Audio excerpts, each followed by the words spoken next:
When I spit bars in a rave, man, I go hard like Santan. Good evening and welcome to another episode of Touchline Fracas. Oh, Seb, good to see you, brother. This evening I'm joined by a nice little panel, unique mix. Not had this collection of gentlemen before. Go around and introduce all of you, but the listeners should know every single one of you pretty well at this point. Lewis, how you doing, mate? How you doing, fella? I see you're taking the spot again. Listen, let's just have this out early on, yeah? The last time I was hosting and you came on, you were trying to backseat host. So I just want you to very clearly accept that today you're on as a panelist and we just want your opinions, yeah? Listen, I'm here.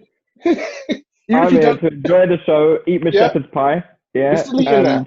Yeah. It's just still eating it. You know, I like to eat slowly. Yeah, shepherd's pie and enjoy my food, you know? I respect that. Shepherd's pie and shit oil, yeah? All right. Can we get that recipe on the main account, please? That would be great, man. On the Touchline. I'll talk to my birds. I respect that. Ellis, how you doing? Nursing a hangover, I hear. Hey? You're nursing a hangover, I hear.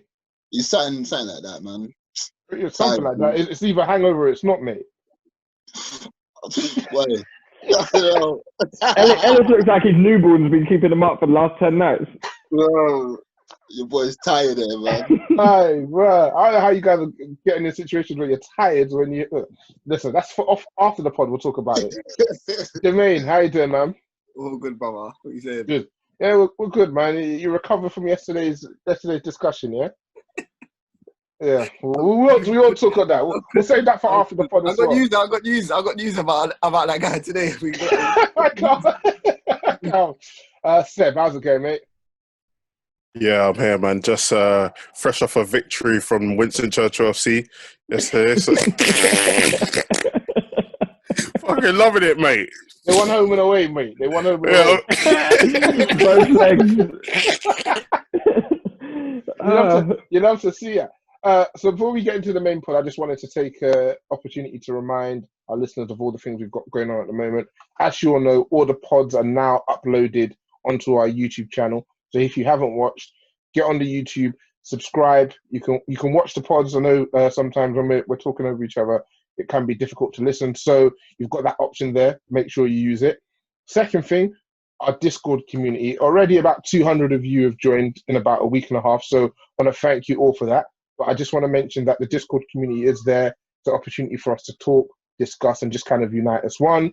Starting from Wednesday, we're going to be doing something called Touchline Live on the Discord, which is essentially watching matches live, and we'll be having football conversations among ourselves and with you. We had a little practice run yesterday during the Inter-Napoli match.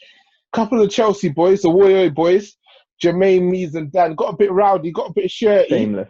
Got a bit shirty, but all in all, I'd say it was a fun experience. So as many of you as can join, that would be great. We'll be starting from the City and Arsenal match on Wednesday. I'm not expecting that to be memorable at all. So we'll go from there. And just keep joining the conversation, using the hashtag, sharing our podcast with your friends who support different pods. And yeah, thank you very much for your support thus far.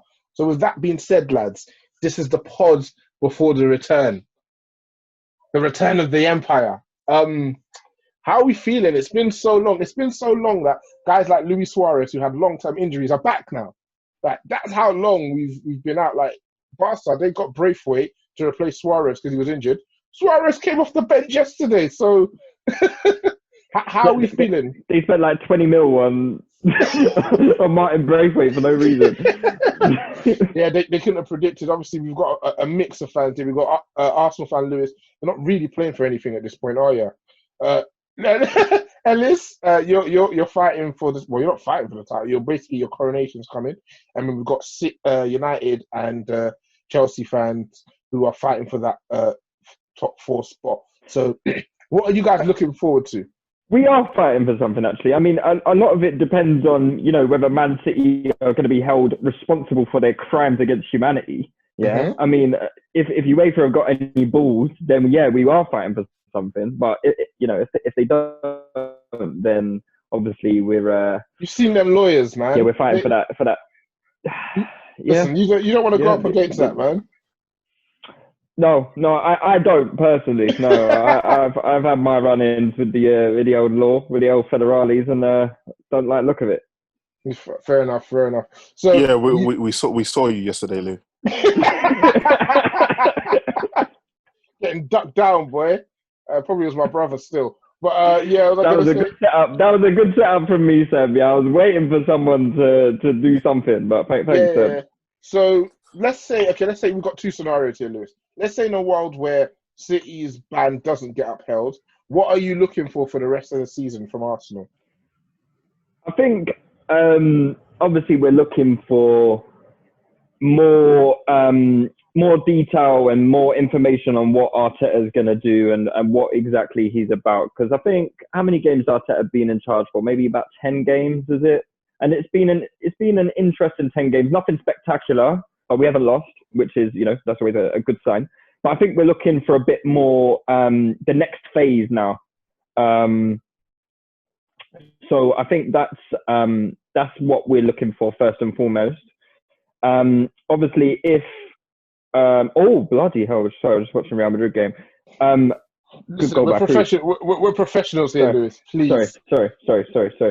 Yeah, obviously, if City's ban does get upheld, that adds a bit more pressure to that element, which I mean personally I prefer, because it would be nice for Arteta to have like a free run at it and with pressures off kind of thing and get us playing football.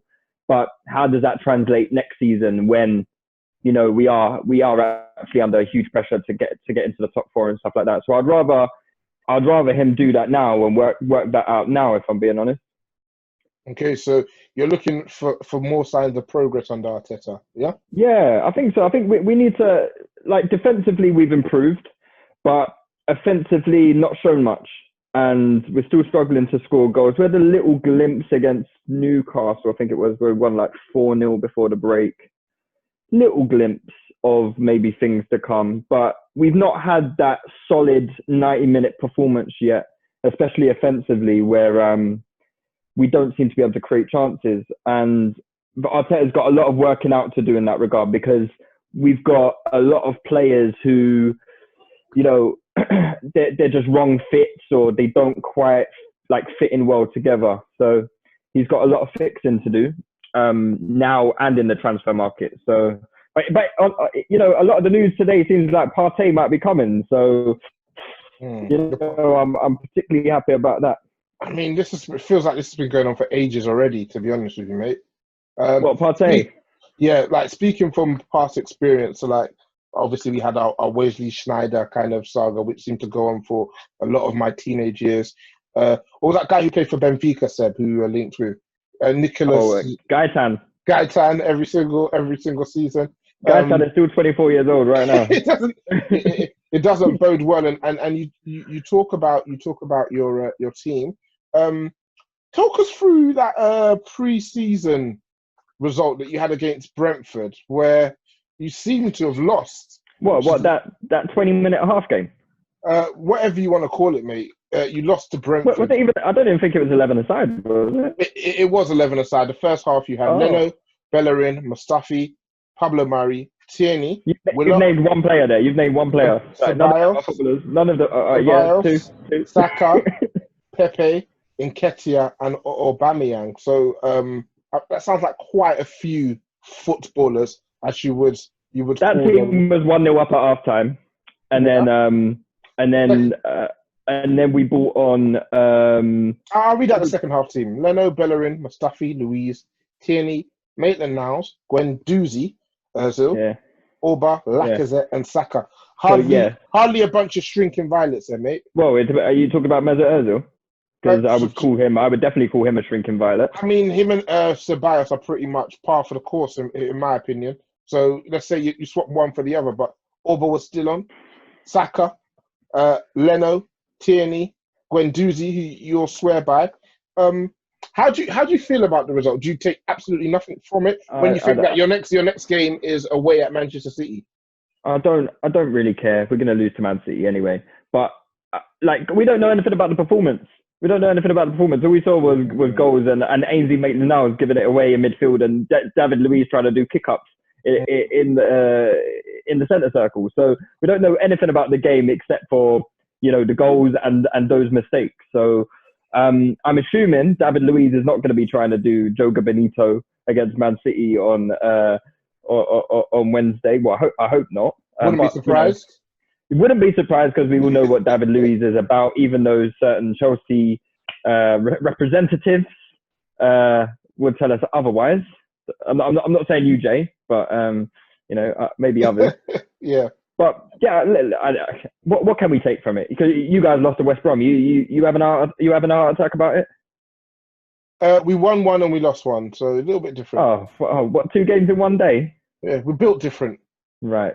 Okay. I did the one where Pogba and Fernandes played in. How did they get on? I'll be discussing Manchester United with the Manchester United rep, a certain Sebi. So you stay on Arsenal, governor.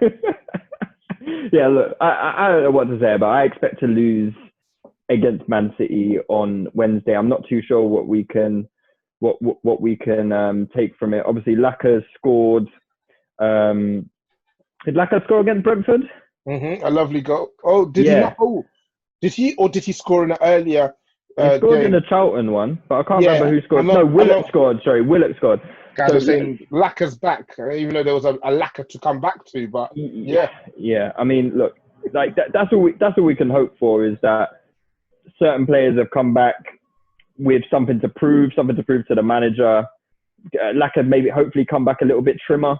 Did he look trimmer? Did he look trimmer when he was trying to hold it up? It's difficult to see. That's what I'm saying. These friendlies, they're on like fucking 460 pixels or whatever it is. Recorded on phones, mate.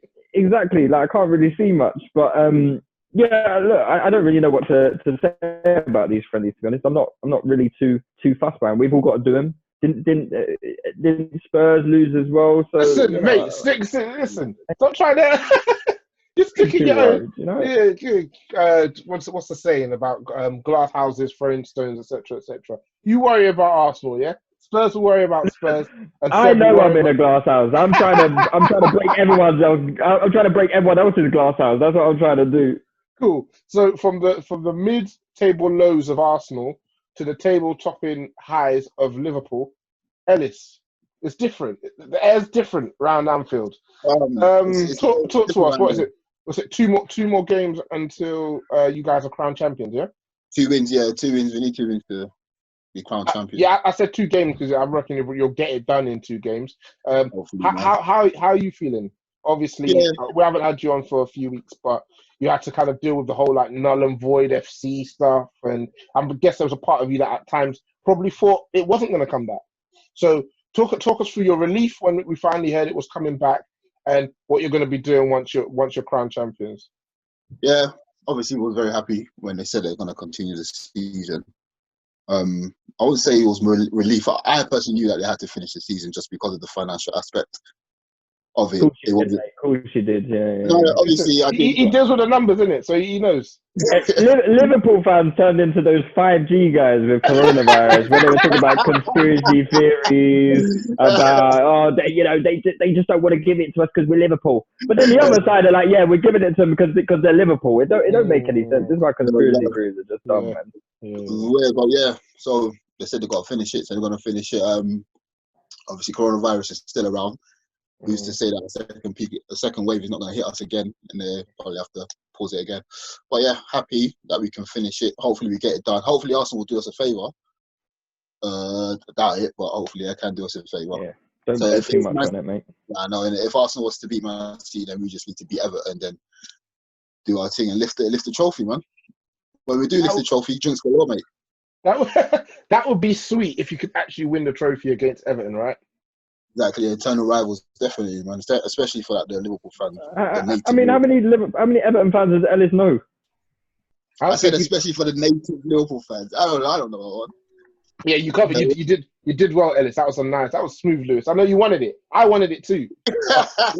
He's come prepared. It seems like he's over the hangover and he's ready to do business. I slept. Yeah. So obviously your club again, top of the table, and different pre-season experience from that of Lewis and his Gunners. It was a 6-0 that you beat. 6-0 against Blackburn. Just to read out your team: Alisson, Trent, Gomez, Van Dijk, Milner, Fabinho, Henderson, Keita, Ox, Mane, and Minamino. Obviously, none of us have seen much. We've seen like kind of isolated highlights. From what you've seen, I'm hearing a lot of Naby Keita talk. Listen, so am I. Yeah, so am listen, I. you firsthand have experience in Nabcan. I don't necessarily want to bring it out, but listen, we're on lockdown, and it's right in the chamber. Like, I'll dust it off, and we'll. I haven't heard the theme tune for a while, Morayo. Like, You don't need to bring it out. You say, well, let the time come, Morayo. You know what I'm saying? But yeah, they said, well, from what people saw, they said that he was so sharp. He was the best player in the park. Yada yada yada. I haven't seen much. I haven't seen a full 90.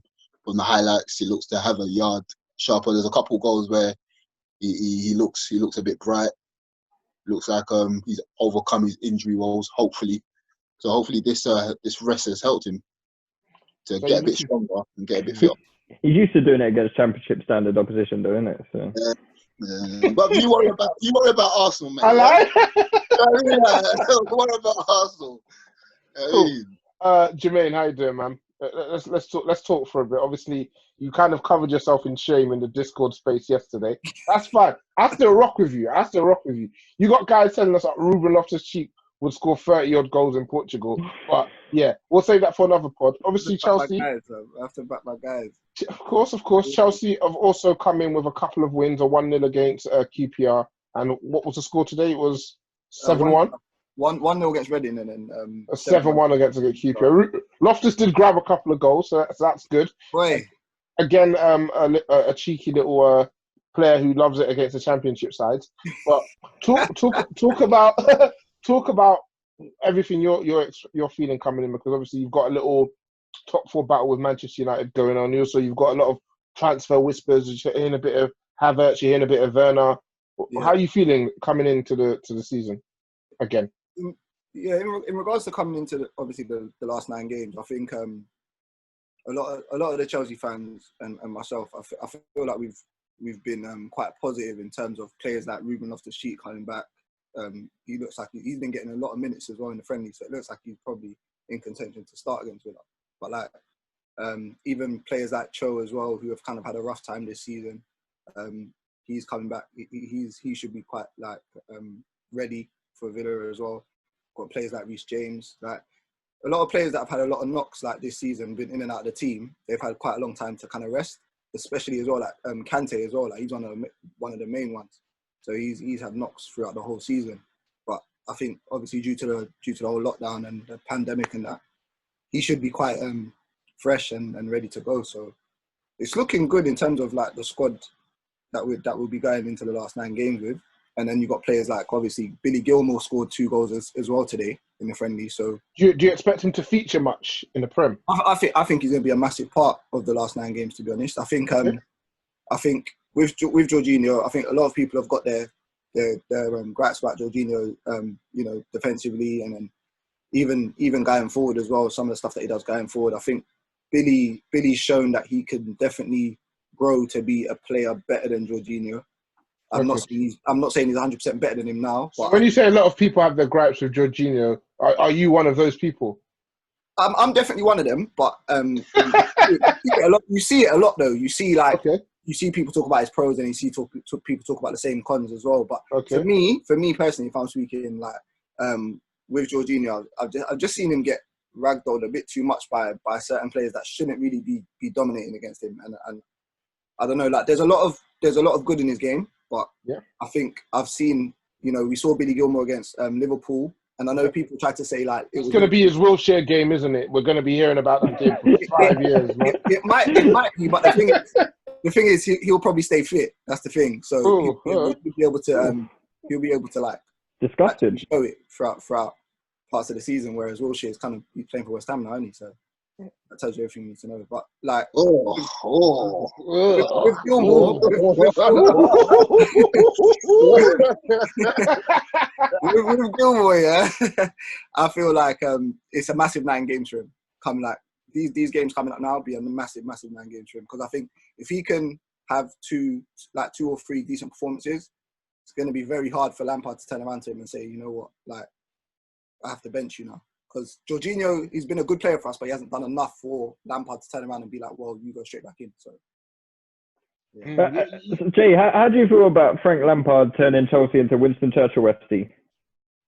Well, I don't think he is turning Chelsea into Winston Churchill. Before you finish, Jay, Lewis, I clearly said at the start of the pod, we're not going to have any kind of hosting back and forth. If you feel the need to ask anyone on this pod a question, you PM me and I will ask the question. Yeah, but you might not get the same comedy value with it coming from you as it coming from me. I'm just trying to do my part, big man. I'm just trying to do my part. Yeah, a white guy asking about Winston Churchill if he does have a to it. So I'll allow that one. But you've ruined my joke now.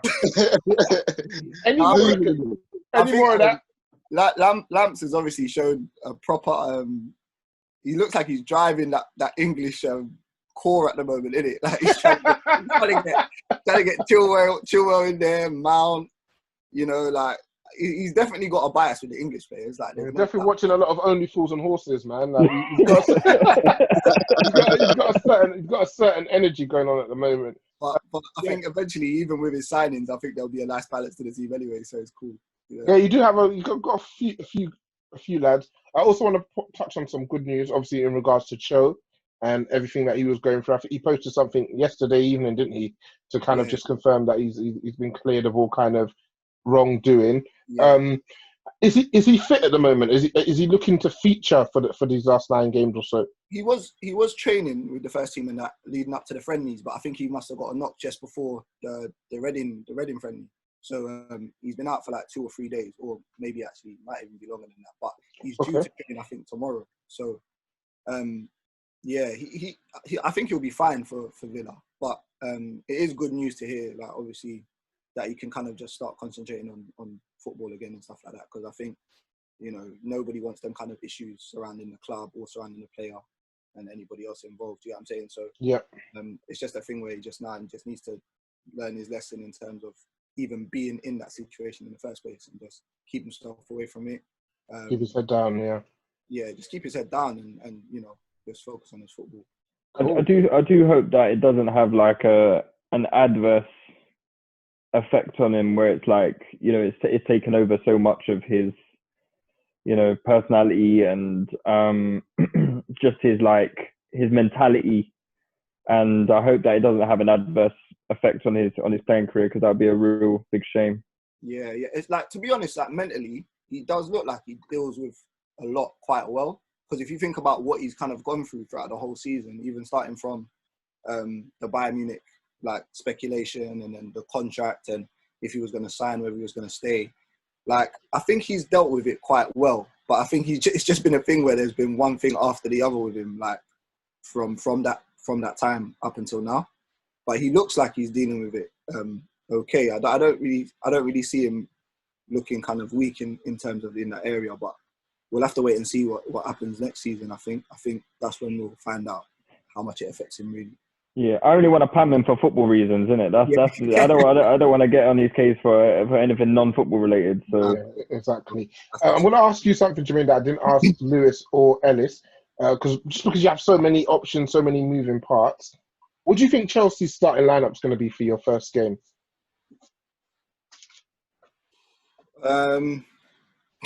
That's a very good question, man. It's difficult because obviously everybody knows about the amount of midfielders that we have. So I think in terms of the back four, I think the back four will kind of pick itself in terms of, I think it was Rudiger and Zuma that finished the season before the break. Okay. So I think they'll probably start. If James is fit, I think it will be James right back, and then it will be Aspilicueta, who's obviously our captain. I think he's in that left back. And then I think the midfield, very hard to drop Kovacic at the moment, him being probably the best player this season. So it'd be Kovacic in the middle. It'll be a 4-2-3-1. So it'd be Kovacic. And I reckon if Loftus-Cheek is... No, not if Loftus-Cheek is fit. It'll be Kante. If Kante is fit, it will be Kante and Kova. If Kante isn't fit, because I remember Kante was...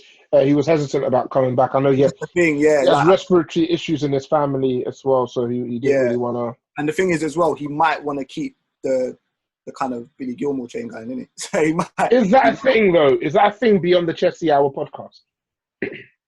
A lot of Chelsea fans are optimistic about Billy playing, to be honest with you. Okay, so it's Kovacic is for sure starting, and it's anyone Yeah, out I think of he'll be out of, I think Kante, he'll be out of Gilmore and Kante after that. Gilmore. Cool. Because Jorginho's suspended anyway. Yeah, fair enough. And then who would you have in your three, or who do you think Frank will have in his three? And then I think it will be Willian. Love to see it. It'll be. I hate to see it. Fucking, I hate that. Listen, it'll be Willian. It'll be Willian. And I think, judging by the friendlies, I've got a funny feeling it'll be Loftus-Cheek that starts in that 10 role, and then I think it will be either Mount or Pulisic. How's Pulisic doing these days? Yeah, I ain't heard much from him since that cheeky hat-trick against, was it Burnley? Yeah, like he's back in 2019. Like that feels like 5 years ago. Yeah, like it was a while ago. I mean, I think he's done well in a lot of our Champions League games as well. To be honest, like he was involved in a lot of stuff that was happening. A lot of the main things that were happening in the Champions League games for Chelsea, he was involved in. Like even in the comeback against Ajax, he was the one that got the penalty to start off the comeback. He was involved in getting them the red cards. Valencia, he scored against them. So like Lille, his run that helped Willian set up the goal for that as well. So he's been involved in like some big games, and he's had like some big moments in terms of even against Watford, Palace, and then obviously got the hat-trick against Burnley. For his first season, I think a lot of people will say he could have done better, but he's also been hampered with injury as well throughout the season. And I think a lot of people are talking about all the other young players and saying, oh, you know, they need time, they need this, they need that. But because Pulisic just played a lot of games in Germany, all of a sudden, the fact that it's kind of like similar to what they sometimes do with Rashford when they try to say, oh, he's played so many games already. Does he deserve the excuse that he's still young? But it's like, with the only difference with Rashford is, Rashford's played a lot of games in the Premier League already. Pulisic hasn't played a lot of games in the Premier League. Yeah, he's played in the Bundesliga, but they're two different leagues at the end of the day. Do you know what I mean? So, well, we can see that, definitely, yeah. So I think Pulisic has done okay. I wouldn't say he's done great, but I think he's done good in terms of, you know, you look at his numbers and you look at what he's been involved in. I think he's done all right. Compared to like our other wingers, it's not much to compare against right now because they've all been shit, to be honest. But like, yeah, I think Pulisic has done okay. I won't get onto him for now. Cool. But the other lads think otherwise. So. Who do you have up top then? Is that Tammy? Nah, you know, I don't think it's going to be Tammy. Who do you think it's going to be? I think it's going to be Giroud. Really? Interesting. Why? That's the interesting one. Speak on it, because obviously we've got Mees and Dan in our chat, and they're everywhere basically. Hard to get rid of them lads. Yeah. Mees have been letting us know a lot about the fact that Tammy's, you know, put on some mass, so he's expecting him to be able to handle defenders a bit better. Yeah. So why do you think you're going to go with Giroud? I just think right now, even again before the break, he had like a little bit of a goal scoring touch, like in terms of he was getting goals. He was involved in a lot. Like he absolutely hammered Liverpool in that game. Like they couldn't even deal with him. So I think he's on form at the moment. But the problem is obviously you've had that long break now. So what is form? What this is almost like forget like they've been off for so long. That's what I'm saying. What you were doing before, I don't even care. That's what I'm saying. So it's difficult for a manager, isn't it? Because like, how can I say? It's like you can't. That's all you have to go off of. Yeah, do you know what I'm saying? So you can't. I'm not going to look at Reading and be like, yeah, cool. Tammy banged against. So I'm going to start him against Reading, and then I'm thinking, but hold on, like when I played Giroud before the break, even though it was a while ago, still a bigger opposition. So it's difficult. I think he's going to go with Giroud just mainly as well for like maybe that experience, the way he was linking up with the players. Yeah. Even regardless forget about form, just what he actually brings you as a striker in terms of his experience in holding up the ball.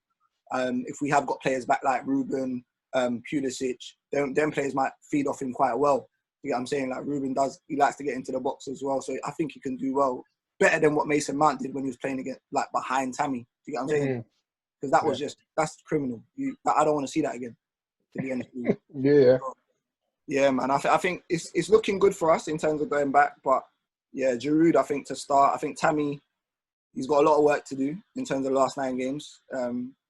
If he wants to kind of put his mark down for next season as well. Because obviously, like you said, Werner and Ziyech coming in, it's looking sticky for them kind of man. They're like, Werner coming in, boy. Last thing you need is Werner coming in, banging 2-3 goals first game when he's up top or something like that. And it's pretty much curtains for Tammy if that happens. You know what I'm saying? So, yeah, man. He's got to remind Frank of what he's about.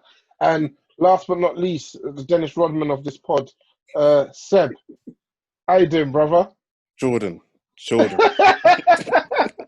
How you doing, brother? Hey there, mate. You alright? I'm good. What I noticed in the YouTube comments of one of our last episodes of Muga, somebody mentioned how you're always in your bed drinking LO, and that's just a vibe to me. That's the whole mood. Like your whole energy, this whole kind of lockdown period. That's the mood I aspire to. You even gave us drinking his own supplies, you know. I asked for another bottle, and he said they're sold out. Meanwhile, every pod, this guy has got a glass full of LO. I see you, bro. I see you. I'll wait for the refill pack to come through. Let's talk about Manchester United. Like number one most hated, regardless of what's going on.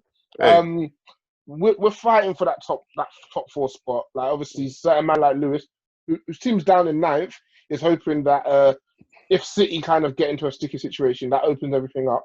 But again, let's assume that they don't. We've got Pogba back. We've got Rashford back. Touching on our pre-season games that we played during the week, as Lewis kindly mentioned, we did win one and we did lose one. So the team that beat West Brom 3-1 was De Gea, Wan-Bissaka, Maguire, Lindelof, Shaw, Garner, Fred, McTominay, Pereira, Lingard, Chong, Mata, and Igalo. And the team that lost 2-1 was Romero, Bishop, Bailly, Tuanzebe, Menji, Williams, Dallo, Fosu-Mensah, Matic, Pogba, Fernandes, Gomez, James, Greenwood, Rashford, and Martial. So the dream team link up there lost, yeah. I mean, you could call it that. It seems just like a lot of rusty players playing together, but you know, we do what we do. The team with McTom won, though, right? The team with McTominay won, indeed. But I also had Lingard, Pereira, Chong, Mata. Like, if you want to take anything from that, have it. So back to... I'm taking a lot from it, if I'm being honest. Cool. So Seb, we've got Spurs. They played Norwich. They lost as well. Interestingly enough, well, I don't know if we consider this interesting, but a Norwich player has tested positive for COVID. But that's not going to lead to the game being postponed or anything because in line with government, I'm trying to make sure I get this right. In line with government regulations, they weren't exposed to a Tottenham player for long enough for it to be an issue. And I think the regulation apparently has to be 15 minutes. Within 2 meters of somebody for 15 minutes. I don't know how in a preseason... That's the first time I've heard that. Yeah. That is the first time I've heard, just because football's that close, that is the first time I've ever heard that rule. It's disgusting from the government. It is nasty from the government. I've never heard that until a player this close to the Premier League was tested positive for COVID. This is a new rule, bro. It's actually mad that they it's like, too much is going on. We just need football, mate. Yeah, they can't afford it. They can't afford it. They can't afford for it. The football will keep everybody indoors. Yeah. See, Lucy's people them who got fisted up yesterday, that ain't happening if your footy's on. Listen, the media is skewing it. Yeah, there was a lot more wins on our side than the media reporting. All right. Yeah, sure. Man are getting carried to safety. But, but coming back to the Prem, said heat stroke. He had heat stroke, mate. It wasn't anything. Few too many Stellas, and it was like 24 degrees yesterday, man. Come on. I swear it rained at some point. Anyways, so what are your feelings? Obviously, like I said, all the lads are back in the mixer. How bullish are you feeling about us potentially grasping a top 4 place away from Jermaine and Chelsea? I think it's going to be interesting, man. What was it's a bit of a weird scenario because we was actually in a good run of form before the Prem stopped. Sorry, yeah. can you hear me? Yeah, sorry, yeah. So before the Prem stopped, we actually was building momentum, innit? That hello, boy, off the door. No. It's the screen froze, innit? Yeah. No, the screen froze, innit? So I was confused, bro. Yeah, go, brother. Bro, but yeah. So we was actually building up momentum, even though we had key players missing. So now, kind of like the season starting fresh. Key players are coming back, but also they haven't played together for a while. It's going to be interesting. I feel like we should win. As I said, I don't know about the Spurs game, but I feel like the other teams, our running is quite favourable. Compared to the other teams, so I feel like we should be winning those games. But I looked at the highlights and it was really, really interesting, man. It was really, really interesting, bruv. Like I looked at just like a few chances that I think it was, Bruno and Pogba had. It looked really, really they looked really rusty. Rashford put in a cross for Pogba. Pogba done some next header over the bar. Rashford looked he looked good and rusty at the same time. His finishing was rusty, shall I say? His finishing was rusty, but the chances, like what he done to create the chances. That's been a Rooney. Oh, that spin. Bruv, yeah, it was next. Did you see? I need more of that. You see that? I need more of that. Is that new Rashford? Give me more of that. Yeah. Has Morayo frozen? No, I'm just letting you talk. Oh, fam! I swear to you, it just stops. It's mad. But like Rashford, that, and then there was a chance that Pogba, he played a long ball to Rashford. He controlled it, like went past like two players, and then it was one-on-one with the keeper on his left foot, and then the keeper saved it. And then another one, he chipped it over the keeper, and someone cleared off the line. So he looked very, very bright. No, like as in the ball was past him, he went past a player, then it was one-on-one, then chipped over the keeper. So he actually looks very, very bright, and I like that he's continuing on the same vein like that he left, and just like taking on players. And again, he's going to be playing Spurs, and Jose's he's pagan, so hopefully it could be a repeat of the last time we played Spurs. But light him up, yeah. Hopefully, man. Hopefully. He loves it, and obviously Jose's been coming out. Apparently, we're hearing through saying Ollie's out of his depth on that. I mean, we don't necessarily disagree with him, but you don't speak on a manager, my guy. Yeah. Real talk. We do that. We do that. Exactly. So you had your shot. You didn't quite make it pop. Just calmly go out to pasture. Man's clubs are taking up big boy loans. You get me? You ain't getting no signings, man. What's that guy? Tanganga. That's who you got. Tanganga. That's how you got to tell him. And what's that guy? What's that Parrot? The Spurs fans were like, play Parrot. The Spurs, Jose was like, you better even see Parrot play. English fans kill me, bro. They're like, oh yeah, play one of the youngsters, play Parrot. And he's like, bro, you're not even talking about. You haven't even seen him. You haven't even seen him, bro. Hey, no, Jose's a killer. Cool. So next, I wanted to touch on. Well, I'll get you guys' opinion on this. With all that's going on with the Black Lives Matter movement that obviously started in America and has come over here as well, the Premier League have announced that players' names will be replaced on the back of their shirts with Black Lives Matter for the first 12 matches of the restarted season. What are your feelings on this? Obviously, we know that football in this country has a rich history of, unfortunately, a rich history of racial issues. What are your feelings about this move from the Premier League? I'll start with you, Jermaine. What are the first thoughts that come to mind when you hear of this? The whole T-shirts thing, I'm not gonna lie, I'm kind of like just fed up with that, man. Like all this kick it out and stuff on the T-shirt and all that. It's all just for show, really, innit? Like, let's all be honest. Like that's the only thing. When I see those things, I don't think it's enough, innit? I feel like people do need to take a bit more accountability now. I think it's a perfect time for people to now start to come out and take full responsibility for what's going on and start punishing people the way they deserve to be punished, innit? If these things do start to carry on happening. Do you get what I'm saying? Because I feel like it's just gone on for too long now. And it's obviously we're going to touch on people like what Rashford and that are doing for the world and that these days, but like a lot of the youngsters are even fed up of it now. Do you know what I mean? And they're trying to take more of a stand than like the governing bodies that are out there. Do you know what I mean? Which is embarrassing. So I feel like, if these young kids understand and know, like, how important it is to kind of clear this thing up altogether, then yeah, I feel like governing bodies need to start taking responsibility. There's no excuse really. Lewis, what are your feelings on this move from the Premier League? Obviously, they want to be seen as an ally, but do you think this is the way to go about it? Do you feel they need to do more? What are your thoughts? No, I think Jay's 100% right. That it's just like, but like with many of these big corporations and stuff, it's just like a vanity kind of to be seen to be doing something kind of thing. It's I guess a nice little gesture, I guess if you could call it that. It will definitely piss off a lot of football hooligans.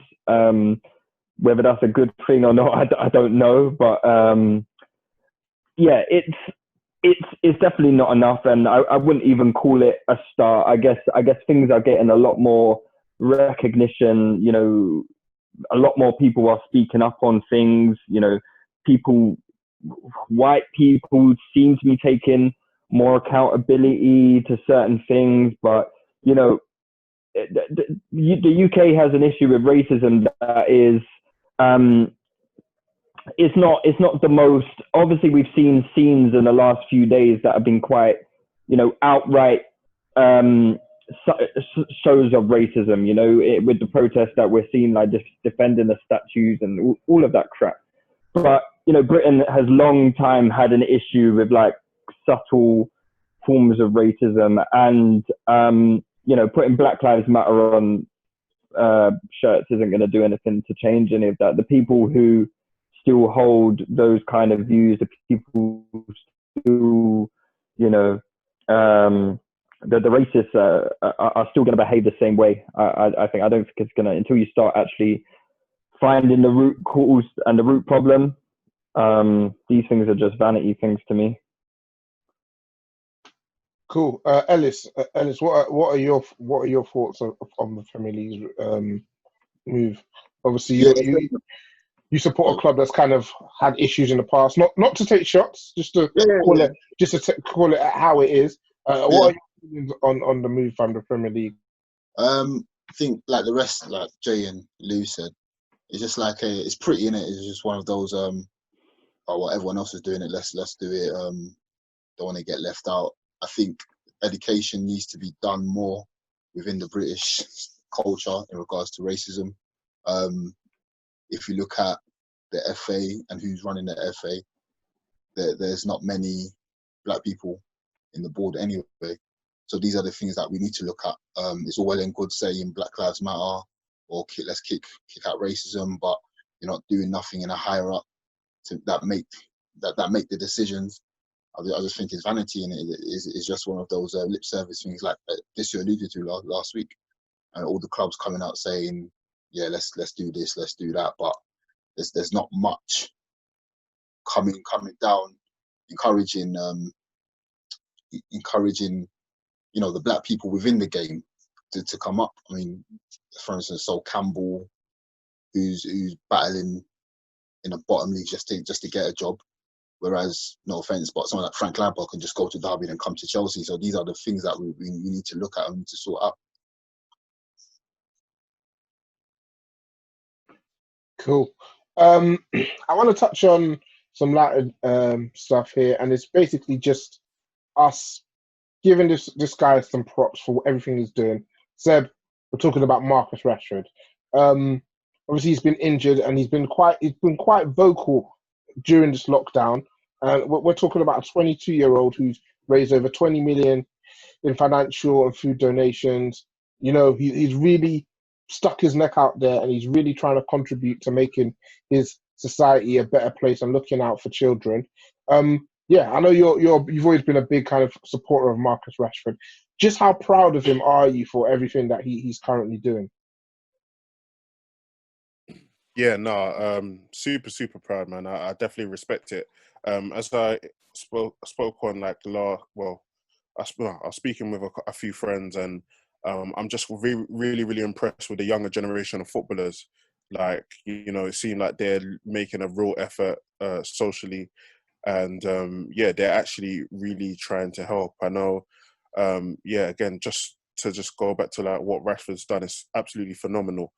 In like in a world where the government doesn't seem to really care about poor people or ain't really doing their job in regards to looking after that part of the community, it's taken a professional footballer of 22 years old to make a pledge where people will have food to eat. Imagine, bruv, in the 21st century, people like still don't know where their next meal's coming from, and the government's just turning a blind eye. Do you know what I mean? Like, so for me, yeah, I just like the school kids. So for me, I just feel like, yeah, man, just massive respect to Rashford for looking after the school kids. And then also, what was I gonna say? Oh, yeah, that's just pretty much it, man. I ain't gonna lie. Like, I just totally respect the guy. He raised crazy amount of money, man. Oh, yeah, that's what I wanted to allude to. And it's just crazy that he's done all that. And at the start of lockdown, footballers were getting all the stick. They were getting all the stick. They're not doing this. They need to relinquish their money. If I was getting paid this much, whatever. Okay. All the people that said that, what have you done? What have you raised for all the school kids and their school dinners? What have you done in regards to that? Because if we compare what you're doing and what Rashford's doing, I'm sure it's a mile apart. So yeah, man, again, just massive respect for Rashford using his platform to do these things for the school kids. What you mentioned in terms of people calling out footballers, it speaks to a deeper issue within our community. The vast majority of footballers come from working class backgrounds. And when you look across the spectrum at the vast majority of careers, you come from middle class backgrounds at least.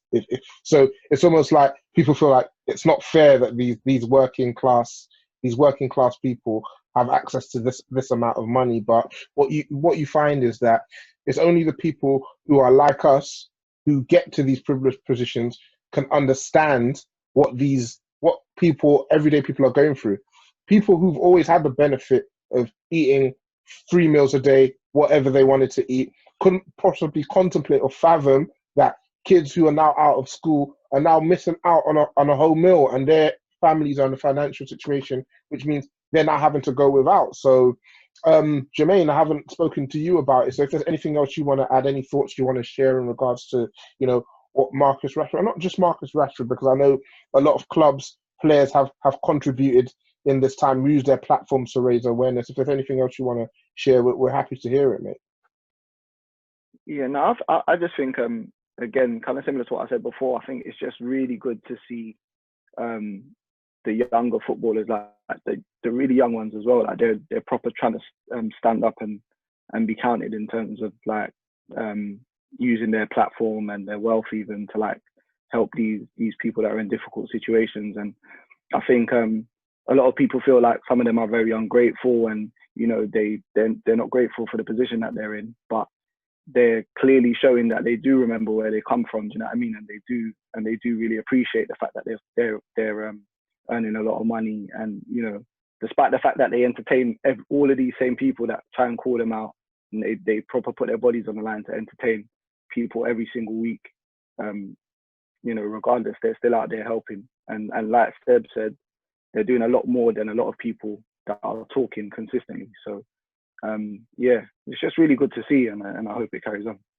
I think it also dispels like the myth that footballers are quite dim and stupid, and they don't really deserve their money. And I think it's good to see that now, raising 20 million for anything, Seb, you would know in business, doing it as part of a charity, raising money in any sector is not an easy thing to do, and it takes a lot of time, it takes a lot of dedication. You can't be a thicko doing that kind of stuff. And I think it sets a good example for that these footballers do care, and they do try and do things outside of the game to help, even if they are in like quite privileged positions. But yeah, I think he's done an amazing job, and he should probably be like awarded for it, because people have done a lot less and got like bloody knighthoods and stuff. He should probably be awarded. Not that it means anything, but the country should show some kind of gratitude towards his efforts. Yeah, you say that he did receive a special award last month for his charitable efforts from the High Sheriff of Greater Manchester, Eamon. Well, I mean, Tony Adams got an MBE, so Marcus Rashford should have one. I think we have to leave that there, yeah, because Sebi's he's a bit unbearable already, bro. I think, yeah. But also, it's a shame that all this is not getting highlighted by the mainstream media more, because I mean, if he was to come staggering out of club at 3 a.m., like, it would be plastered everywhere. But things like this need to be highlighted. A young man, out of his own goodwill, decided to do something like this, like Sebi said, when the government was supposed to do it. So I'm very proud of him. I don't support Liverpool enough. I don't support Man United or anything, but just seeing a young black man take initiative and do something like that and feeding like 3 million kids, it's something we have to applaud, man. I agree completely. Question for you guys. This is my own question. Batunia, I'd like you guys to name some players who didn't necessarily have the best season, but best 28, 29 games, who you're expecting to finish the last 9, 10 games really, really strong in the league. We could go around and everyone can kind of name a player from their teams. I guess that would be easiest. And obviously, if there's any other players you want to share, that would be great. Ellis, I'll start with you because I mean, at this point with you guys, it's a done deal. So you've kind of got the games that you need to play to win the title, but then you've got 7 odd games where you can, blood the youngsters if you choose to do so, or give people appearances so they can make sure they get a medal. So what players are you looking to see more of in this period who we didn't necessarily see a lot of in the preceding 28, 29 games? I'm looking to see more of Minamino. He came in January. He didn't really settle down. It was a bit of a whirlwind for him. The Austrian league is vastly different to the English Premier League. He played a game against Wolves. He got really techie for a minute. Keita, obviously, he's had a fair few injuries. Hopefully, we can see him settle down, get a good run of form. There's a couple of youngsters that we feel that are going to play a bit. We have Curtis Jones, Nico Williams, the right back. Jan Kia Hoover, who's another Dutch centre back, right back. So we'd like to see a bit of them. Thank you. Who? Jan Hoover. Oh, Hiver. But he's a young right back from the Netherlands. Good prospect. And so, Curtis Jones, I mean, he's already had a little bit of fame from the FA Cup. Tell us a bit about him. What's he about? Good young Scouser. It's a prodigy. He's a bit cheeky on the football. Sorry. Good young Scouser. What do you mean that in terms of a prodigy? In what sense?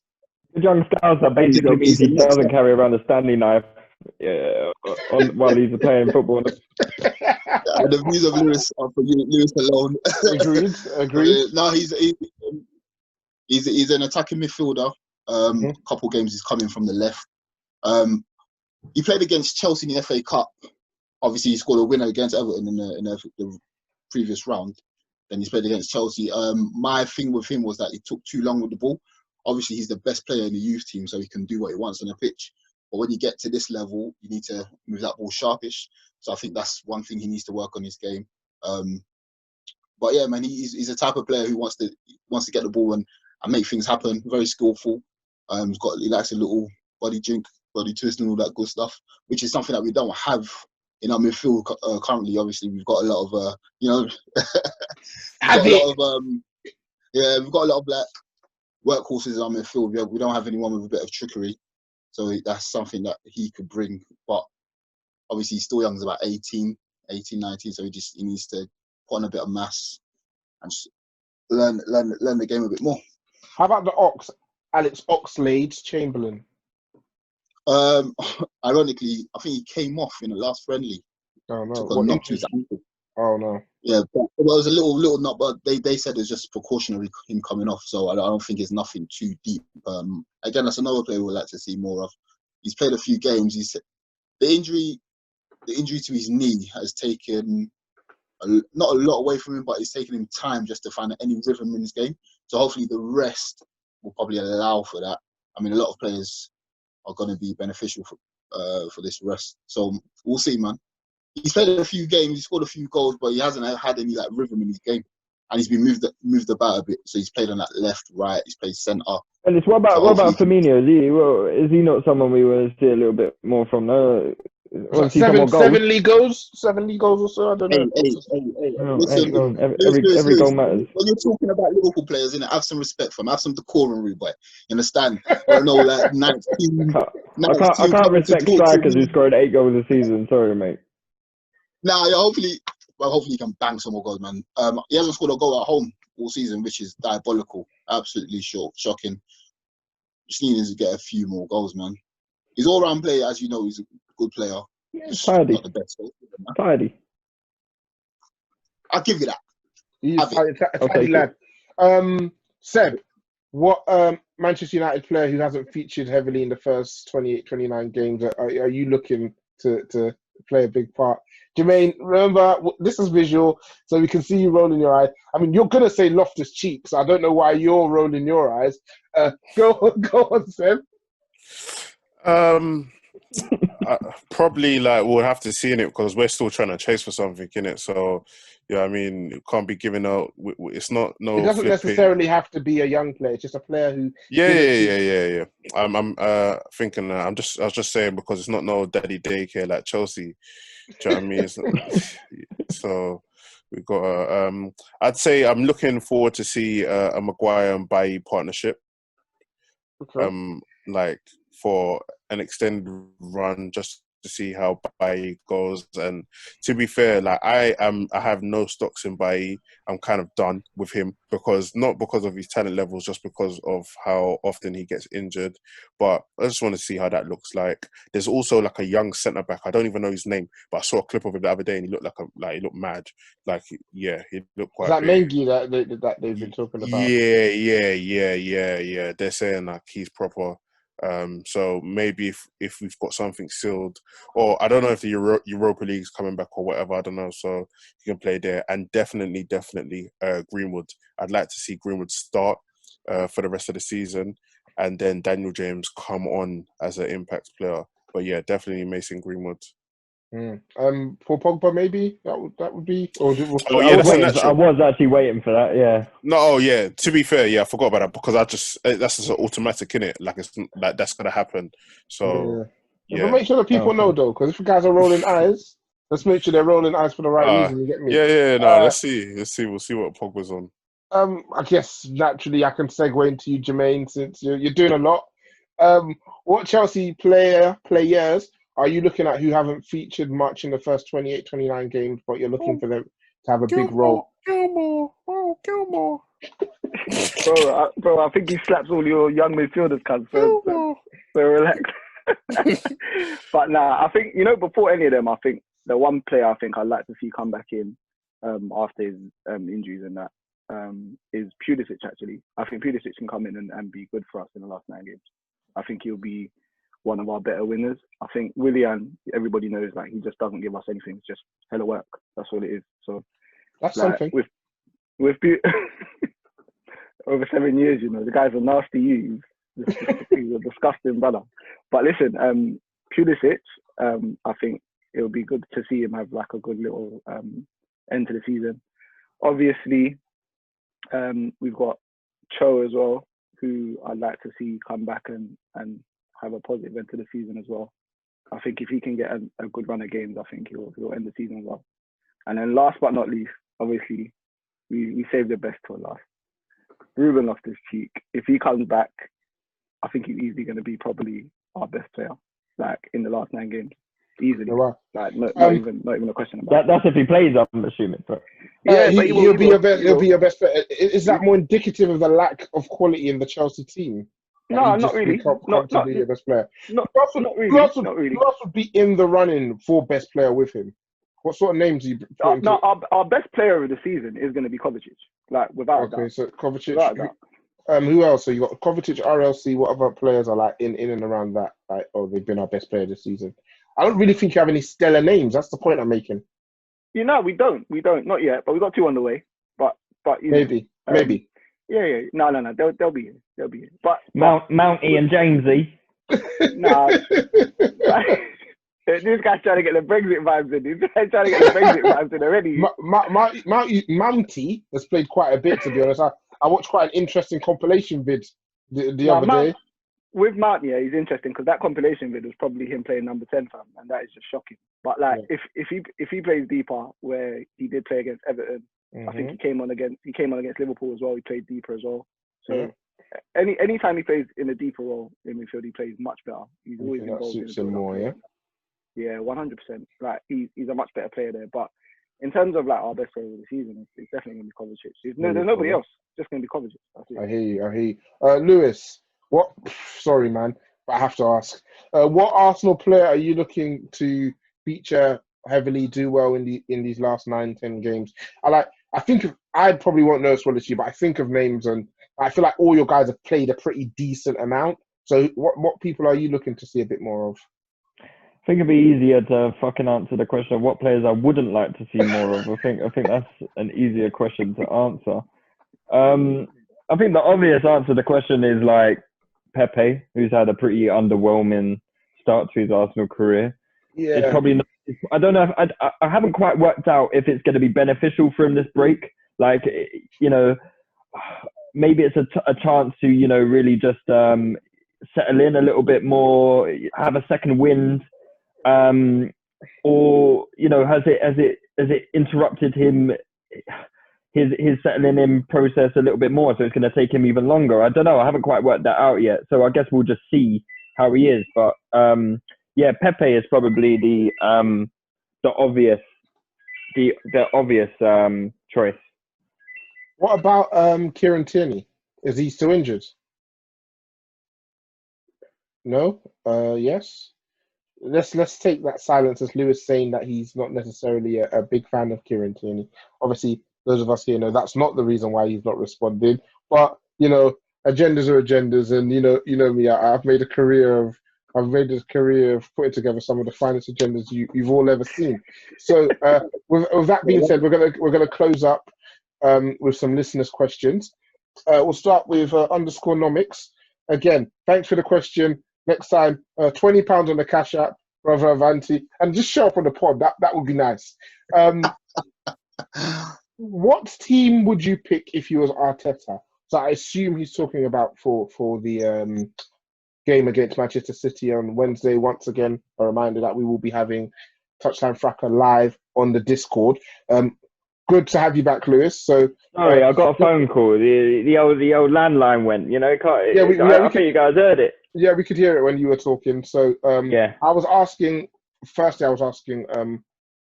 why you didn't mention Tierney. Is he still injured or? Yeah. Tierney. I was gonna mention Tierney, but you know the phone was ringing. I couldn't really concentrate. No, I'm not a multitasker. But Tierney. I think there's quite an interesting team selection dilemma that Arteta will have. It's like one, whether to persist with Saka at left back, or do you bring Tierney back in? I know Arteta experimented with Saka playing in midfield actually against in the first half of Brentford. I mean, we were winning 1-0. I don't know. You don't really know. Yeah. he was in the first half team. He played as like the David Silva kind of role for apparently that's what I heard. Who played the David Silva role? Saka in the midfield three. Oh. So I don't know if that's so he could play. I don't know. I don't think he would play there against Man City, but that seems like a potential position that Arteta sees him in. He could also be played at left wing. So yeah, there's like kind of like a bit of a dilemma there for Arteta in terms of where does he play Saka, because Saka has to play. He's been our best player outside of Aubameyang this season. So he deserves to play. He should be there on merit. It's just, sorry? What's his best position? Sorry to cut you up. I don't know. I haven't seen him at left wing. I still do not fancy him much as a winger.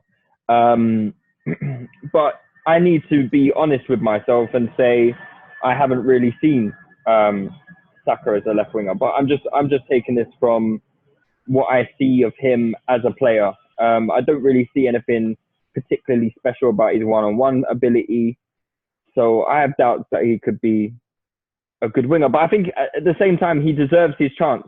You know, he deserves his chance. It's not like anyone else is pulling up trees in these positions, you know? Merit FC over here, mate. Everyone deserves it. That's all we got. That's all we got. We've only got the merit, you know? So, yeah, so there's a few possibilities. In terms of like Arteta's team against Man City, obviously a lot of people are making, you know, a note that, you know, maybe obviously Arteta will know Man City team better than any other manager in the league. I don't really know how much that's going to help us, but I think these games without fans, they turn into more coaching battles and more player ability versus player ability. The lack of fans takes away that factor there. Great equaliser. Yeah. So I think it becomes more of a player ability versus player ability kind of thing. Obviously, Arsenal lose heavily if it comes down to 11 v 11. We also lose heavily when you bring in the squad factor. But I guess the unknown factor is how good a coach Arteta is, and I think this period without fans is gonna show us a lot more about Arteta and what he's made of, what he's actually going to bring to the table. So it's going to be interesting seeing the team he puts out. I personally think he'll go with something quite solid. We've got a listener question which links quite well into that. It's from _nomics. Just say, thank you for sending the question, brother. Hopefully you can be on the podcast next week. Barely had that, but thank you anyway. He asks, what team would you pick if you were Arteta? So since we're here, we may as well, you know, two birds, one stone. I think he'll probably go with similar teams that he finished the back end of, well, I'll say last season, but when the season had a break. So that will be Leno obviously in goal, Bellerin will start, Luiz will start. I would imagine Mari will play. You've not seen the fella. I've seen the fella twice. You know, no idea how good he is. And probably Tierney at left back. And I could see Saka playing left wing. Oh, I don't know. It's a tough one. It will either be Saka at left back and Aubameyang at left wing. It just depends on whether he's going to play Aubameyang up front. He might play Aubameyang left wing. If he plays Aubameyang left wing, I think Saka will play left back. And then a midfield three. A lot of people have been talking about this week. I think Joe Willock should play. Personally, I think anything else is going to be too lightweight. I think we need legs in there to really, really match Man City's physicality, their athleticism. We need to match their work rate. We need to be there with them in a fight. So I would be looking at someone like Willock to go with Xhaka, maybe Torreira. But yeah, quite what Arteta is going to do, I'm not too sure. I personally would stick Aubameyang up front. I would go Reece Nelson. I would go Saka, and do a midfield three of Joe Willock, Torreira, and Xhaka, and see how that gets us. Cool. Got a question from Superfly MK. Do you think a manager will get sacked before the season ends?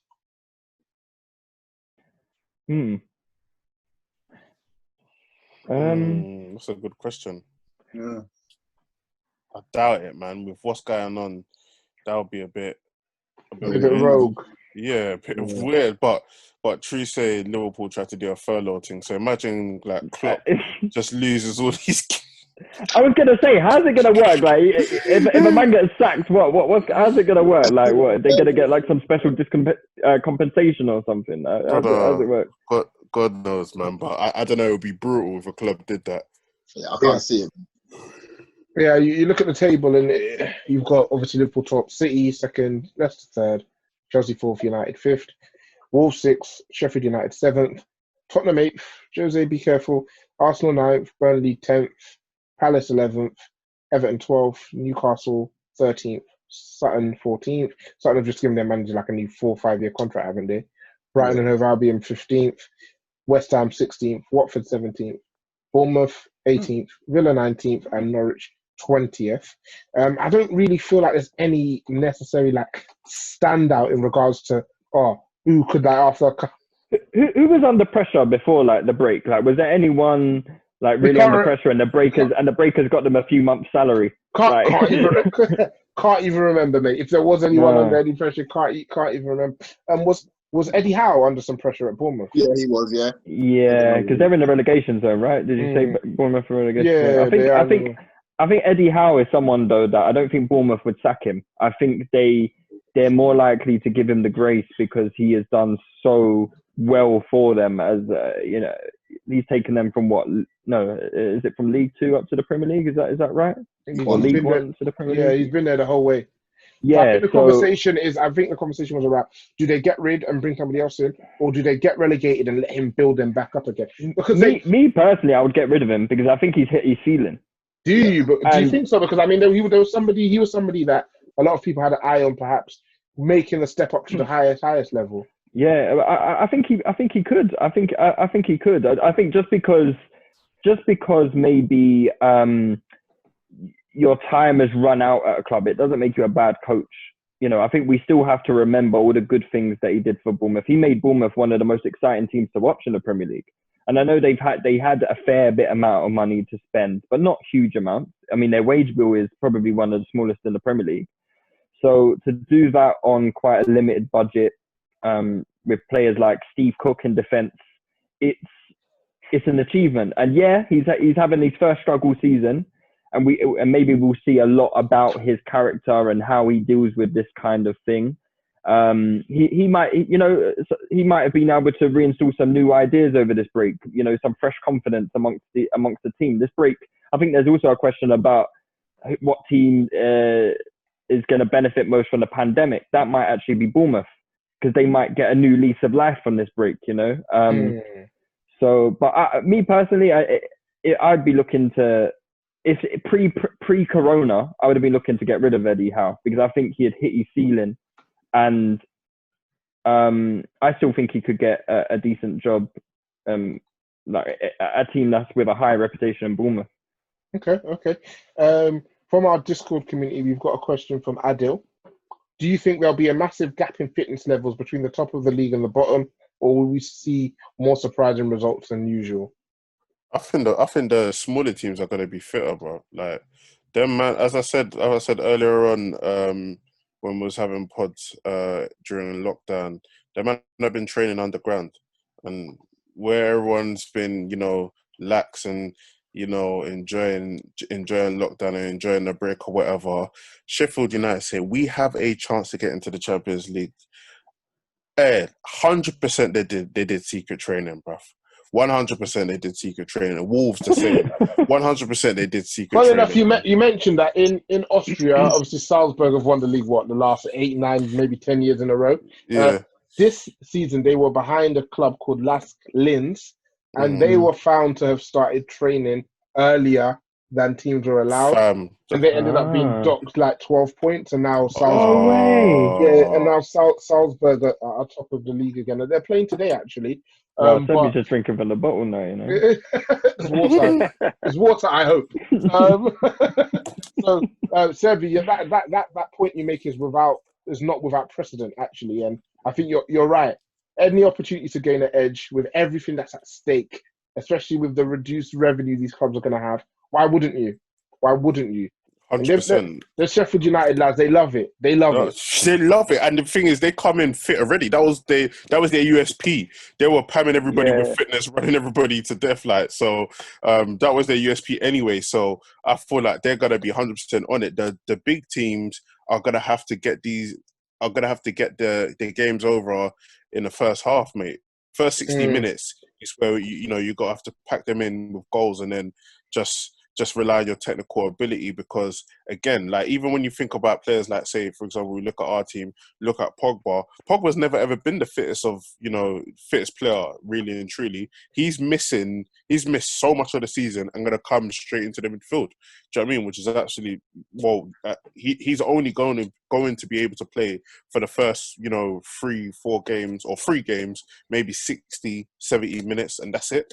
Do you know what I'm trying to say? And then we're just gonna have to put McTominay on and just pure PMP. Do you know what I'm saying? So yeah, like I won't be surprised, man, because a lot of these smaller teams have stuff to play for, so they've definitely been training.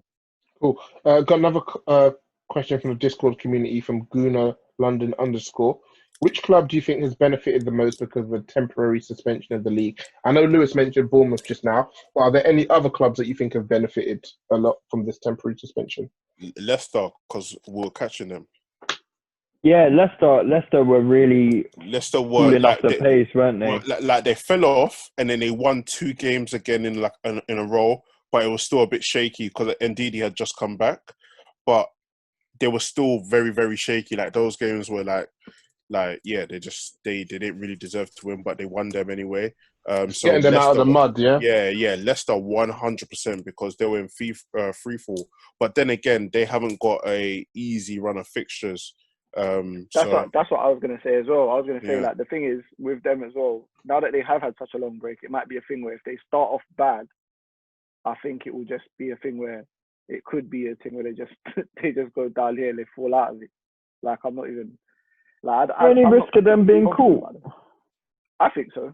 I think 9 games is, bro. All it has to be is that they lose their first one, and it's peak from there, bro. Like, they have played 29 games. They've got 53 points. Chelsea played 29 games, have 48 points.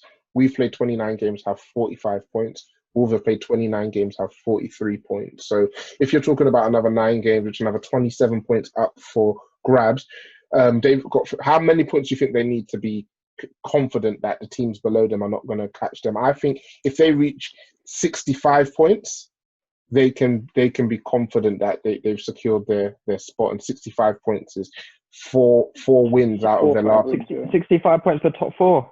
I think so. Manchester United have got 45 points. How many? They've got 9 games left. So the most we can get at this point is 72, right? 72. So right, yeah. I think 65. What big teams have you got left? Who? Manchester United? Big teams. Yeah. Spurs. And that's it. And that's the thing. If like this is what I'm trying to say. If Leicester lose their first one and United beat Spurs. But the thing is, Man United have been struggling against more of the smaller teams, not the big teams. Like Ollie's got a good record against the big teams. It's the smaller teams where you fuck up against. Which is why I think we're. Go on, Jimmy. No, I just think though that I know that smaller teams thing was a thing before Bruno came, especially, and when Bruno did come, they looked like they were dominating those games, bruv. Like it didn't look like a thing. And then you're talking about Pogba coming back into the mix, Rashford's coming back. I think, bruv, them little teams will get those little teams will get smacked. Bro. I think we're. I was about to say, I think we're one of the clubs who've benefited from this break the most, because when you look at the running of games we have, like we say, Spurs are probably the only big club we have left to play. You got Leicester as well. You got Leicester last game of the season.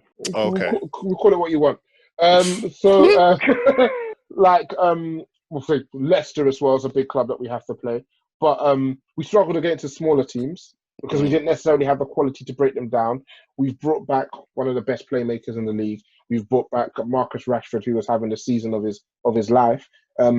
This can only mean good things for us. So I think we're definitely one of the teams that have benefited from the return of the league. Yeah, facts, to be fair. Cool.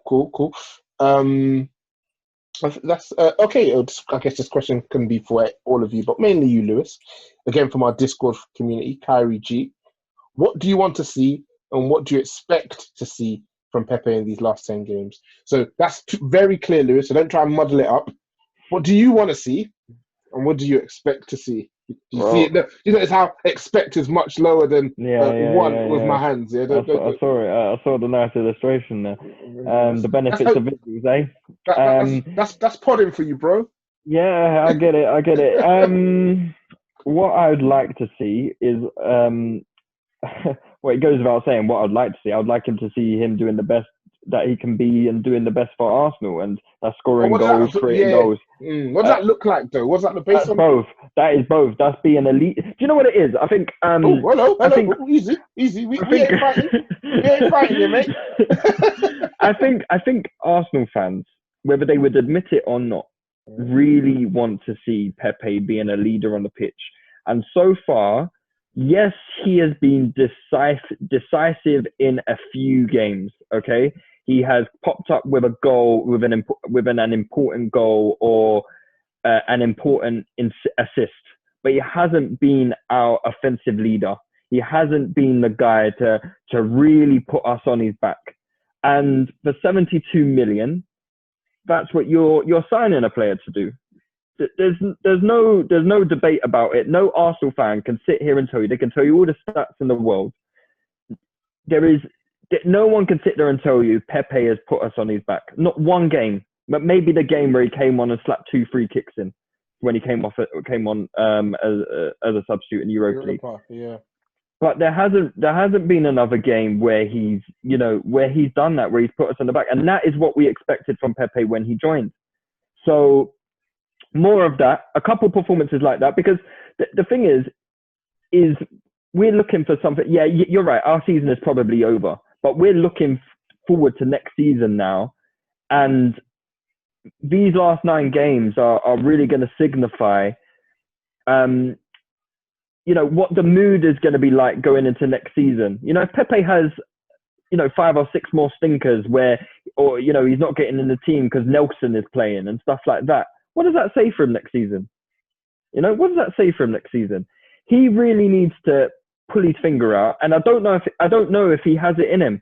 I don't know what his intrinsic character is like. I don't know what his mentality is like. At Lille, it's all right leading Lille to winning games on, in France on the counter attack and stuff like that. But what are you like when you've got to take the game to teams? What are you like? Have you got it in your locker, son? Let me hear it. Let me see it. Okay. What do you expect to see? Because I knew you'd do that. All, mate. You talk about one goal, 1 assist. one penalty, a scuffed finish probably, and a cheeky lob in for Aubameyang to score a goal, and I think that's probably all we'll get, to be honest. And I can foresee him even being rotated a lot with Nelson. I think Arteta really likes Nelson, and the last few games, I think Nelson was really good against Chelsea. He was good against Portsmouth in the Cup. I think Arteta is chomping at the bit to give Nelson a chance. And if Pepe gives Arteta the opportunity to do it, I think Arteta will drop him. So, do you think Arteta sees in Nelson? I don't know much about the player. So what do you see in Nelson? I think he sees him as a project. Okay. I think Arteta is a coach. He's going to take players on and make them his personal projects. And I think the way Arteta sees success is not just through the team's position in the table and how they perform on the pitch, but also the development that he sees within certain players. Those are success stories for him. So Nelson, he'll probably see as someone like Raheem Sterling, taking him under his shoulder and seeing if he can develop and push him on to that next level. I don't see it with Reece Nelson. I don't see it. But Arteta is a more qualified man than me. He knows a lot more about football than I do. So we'll just have to see how that turns out, but I don't really have much faith in Reece Nelson. Okay. Got a question from Boyom9895. Do you think players would benefit more being thrown into the deep end at a high level, example, young CR7 and Rashford, or going on loan to mid-table teams for game time, like Ruben Loftus-Cheek? I think case by case basis, man. Just depends on. It actually depends on a player, depends on where the team's currently at. So, for example, at a time that Rashford was under Jose and things weren't going well, it would have maybe served him well to get away from Jose. Do you know what I'm trying to say? However, at Ipswich, yeah? No, definitely not. He's not fucking one of your. I don't even know your players' names, mate. That's the thing. I don't even know your young players' names, bro. That's how bad it is, bro. What is this? You didn't know your own centre back's name, so I guess that goes for both teams, doesn't it? Is Jack still there? He's a prospect at hey, bro. But yeah, like it would have probably served him well to kind of get away from Jose. But then again, like if a team's doing well, I feel like depending on your manager, you can always get a chance. I.e., Billy Gilmore. Do you know what I'm trying to say? Like, he's got a manager that actually, okay, the team's doing all right. They play the right way of football. Okay, he's levels. Why not stick him in? So it just literally just depends on the manager, the style of football, and where the team's at. Because again, you've got City doing relatively well. Obviously, they would rather be, challenging for the title or winning the title. But Phil Foden's not getting a real look in. Do you know what I mean? So maybe it would do Phil Foden justice getting away to a mid-table side and betting it up in the Prem. Do you know what I mean? In fact, that's why I think he should definitely get away. Hey, because he should come Arsenal, man. That's definitely a good shout. That is a sick shout, to be fair. That's a sick shout. Like, send Tobias back, and then Phil Foden goes Arsenal. That'll be a sick shout. Be your best player as well. So yeah, bro. Like, I think just depends. The thing with loans, especially as well, is like the best positive about a loan is getting game time in it, in terms of regular game time. I mean, you've got to back it, haven't you? That's the backbone of your club. Yeah, that's what I'm thinking the foundation of Chelsea Football Club. It'll be still got Marco Van Ginkel on loan. Loan FC. Yes, but I believe it. But I think obviously, being a Chelsea fan, you've seen so many players go on loan, so many players come back, and then it's like, but you've seen the pros of it and the cons. And I think in terms of the pros, obviously, is going out there, getting regular game time, getting the opportunity to show your parent club like exactly what you can do. So a perfect example of that recently would probably be Mason Mount, where he went to the Dutch league. He was one of the best players on the team. If not, I think one season he was the best player on the team as well for the year. And then he obviously went Derby, and he had a decent contribution there as well. And now he's obviously playing for Chelsea. So it worked out for him that way. But then you've got players like, I don't know if you guys know him, but obviously there's a guy called Lewis Baker, and Lewis Baker is a player. Yes, we're very familiar, Jermaine.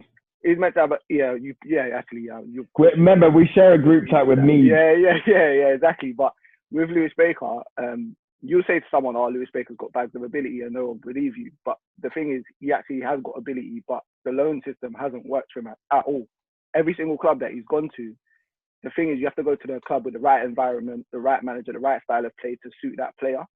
And I think if a player goes to the wrong clubs 1, 2, 3 times, and he doesn't end up getting regular game time, it just becomes a thing like, it becomes another Josh McEachran. You see what I'm saying? And Josh McEachran's spoken about, you can't go from Real Madrid wanting you to then playing for Brentford. Do you see what I'm saying? Like, there's got to be something wrong in the system where, for you to end up, like, be at one end of the spectrum and then end up at Brentford. Is it the system, or is it just these players making really poor choices?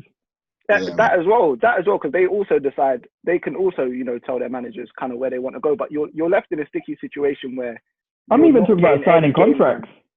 Well, yeah, true. But you're left in a situation where you're not getting game time. So when your parent club turns around to you and says, listen, these are the options, and your agent turns around to you and said, these are the options, like, do you want to go there? You're kind of backed into a corner eventually because you're not getting any game time.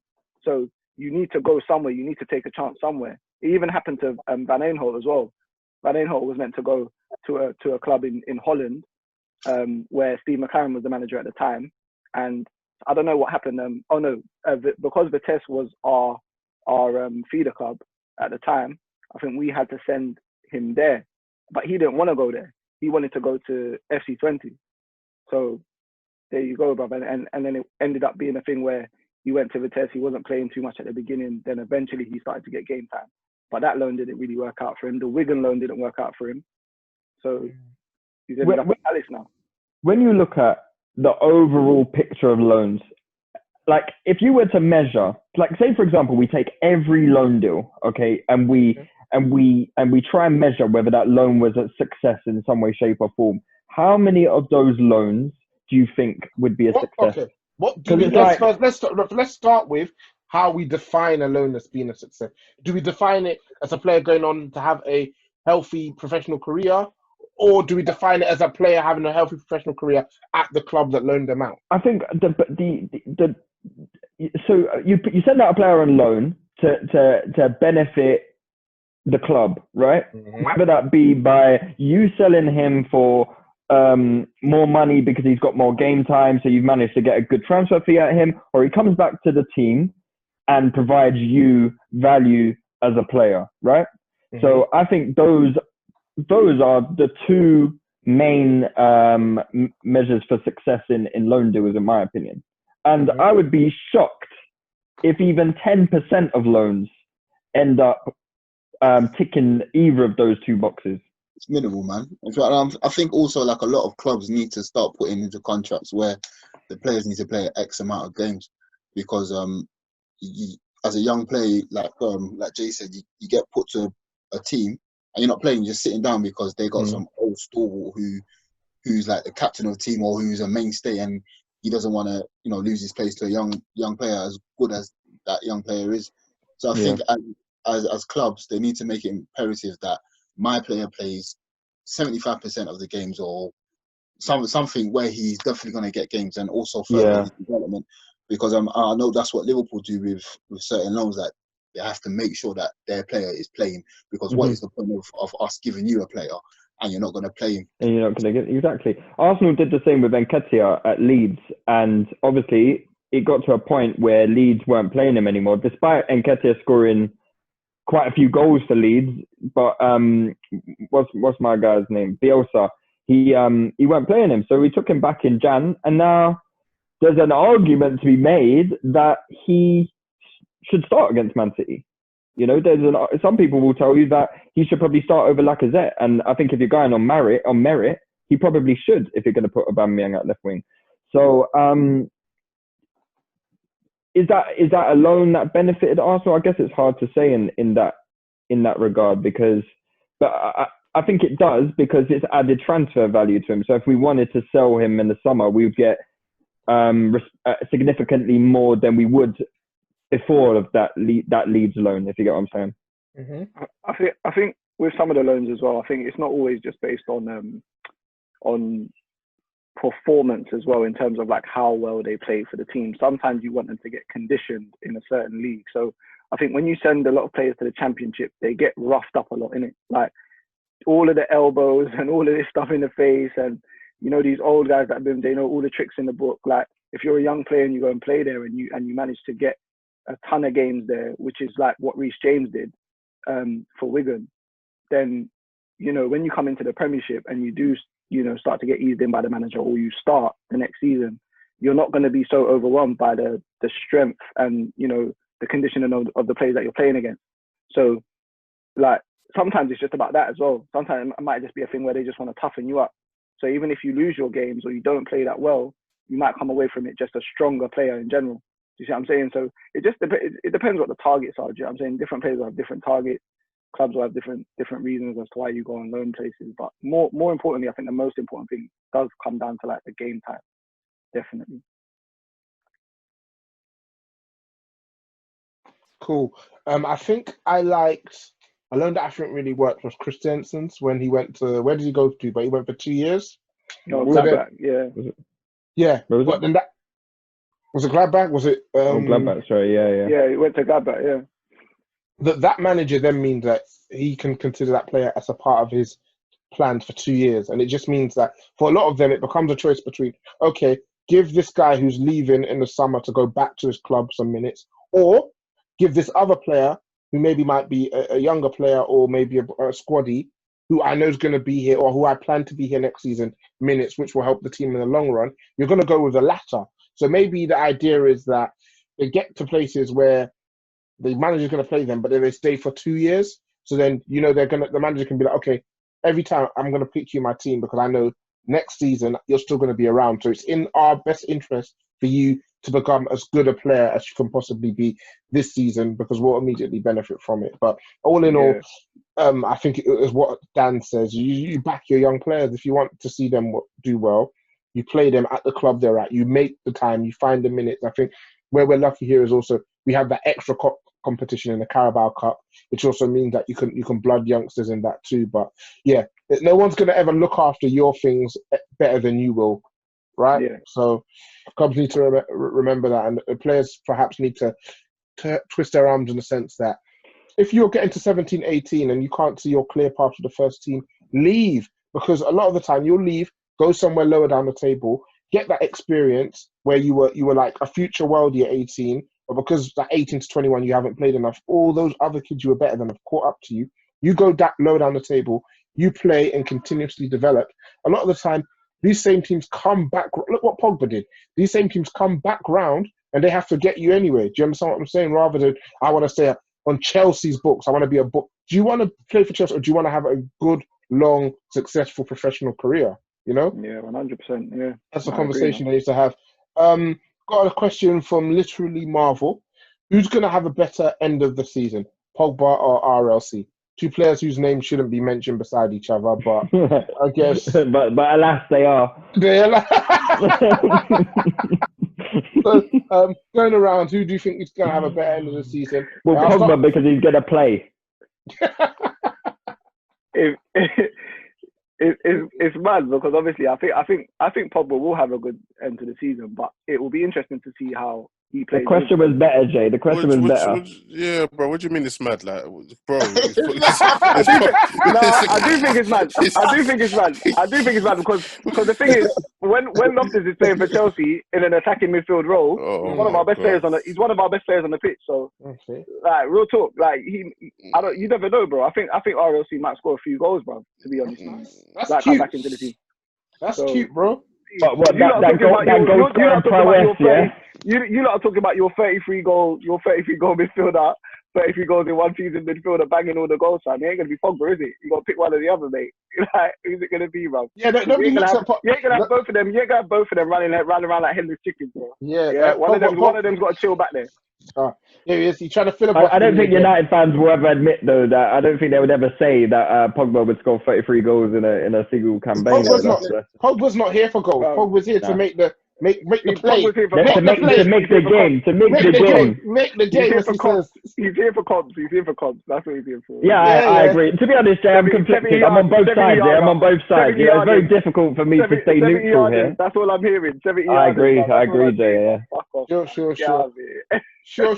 Well, I think you just have to factor in that RLC is coming back off a calf injury, and typically those tend to take about a year for the muscle to develop back and for the player to be physically back where they were before the injury. Obviously, RLC, whose physicality is he's a gifted technical footballer, but whose physicality is a big part of his game. I'd just say don't get carried away by his performances against the likes of QPR, because the Prem's a different ballgame. But Mario, don't you think though that all the players are going to be at the same stage physically anyway? Like everyone's had 2 months off. But a man who's coming off a calf injury. Yeah. He's been out for a year though now. He's been out for a year now though. I ain't trying to give him them excuses. Everyone's been off for 6 months.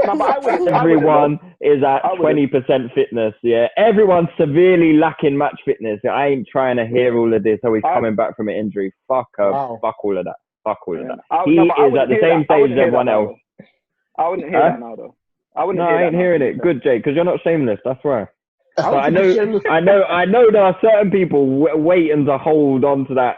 You know, he's been out for whatever.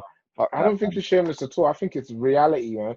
He's coming off of a serious injury that it will affect his mobility, will affect his explosion. There's a reason that it takes so long for people to come back from that calf injury, because the way when that muscle tears, the way the muscles grow back, they don't all grow back consistently. So until all the muscles, I know you like this little segment here, Lewis. Until all the muscles come back to the same stage, the player's not even ready to play. So there could potentially be setbacks when he starts playing again. So but he came back before the pandemic, no? Yeah, he did. I mean, what? Kaz, how long do you want the muscle? 3 months? Wait, the muscle can't build in 3 months, no? 3 months of playing at the highest level. Nah, he's been in the gym, man. But historically, it's shown that. And he hasn't been going libertine as well. Lockdown, it's been closed. So yeah, but the liquor would have probably helped him. So you know. Well, I'm sure Debbie's been making private deliveries to him. So yeah. So I think he'd be alright. We'll see. Got a question from CXN Cornelius 1 with an X instead of an O. Where do you guys see Arsenal, United, Chelsea, and Tottenham finishing by the end of this league campaign? Arsenal at the bottom. Oh, 20th. No, I mean, what in terms of those 4 teams, like who's going to finish? Or just in terms of their respective positions? Well, you're going into more detail than CXR Nelius 1 did. So I'll ask the question again. Where do you guys see Arsenal, United, Chelsea, and Tottenham finishing by the end of this league campaign? I see Arsenal finishing in 6th. Ballsy, okay. Yeah, I think we're going to have a good run. Based on what, mate? Nothing at all. Just putting me out of my sleeve. I respect that. You've made a career out of that, Lewis. Yeah, so. I have. But no. But to be fair, look, Tottenham ain't nothing heavy. Wolves and Sheffield United, I can see that like Wolves draw hella games, so they're a bit like us. So do you? Yeah, they're a bit like us. Us and Wolves, I think we've got pretty much identical records this season. You know, we've drawn like 13 games. Okay. So, but I think